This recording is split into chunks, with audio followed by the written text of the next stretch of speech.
एका तुमच्यासारख्या वर्गामध्ये एका टीचरांनी सांगितलं मुलांना आपलं आपलं नाव लिहायचं आहे, वहीवर पूर्ण नाव लिहायला सांगितलं. सगळ्या मुलांनी इंग्लिशमधून लिहायचं सांगितलं. मग मुलांना ज्या मुलांना जमलं त्या मुलांनी त्यांचे स्पेलिंग इंग्लिशमधून लिहायला सुरुवात केली. आता एका मुलाने त्यातला खूप आगाऊ होता आणि त्या मुलाने त्याचं नाव इंग्लिशमधून लिहायला सांगितलं.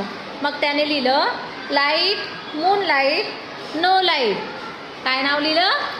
Light, moonlight, no light. म्हणजे त्याचं नाव काय असेल बरं? कोण सांगेल? लाईट, मूनलाईट आणि नो लाईट. कोण सांगेल? सांगा. त्याचं नाव काय असेल मराठीतून?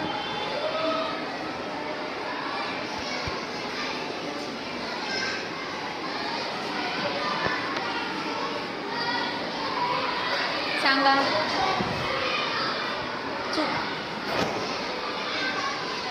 ज्यांनी हा व्हिडिओ बघितला त्यांनी कमेंट करून नक्की सांगा त्या मुलाचं नाव काय असेल.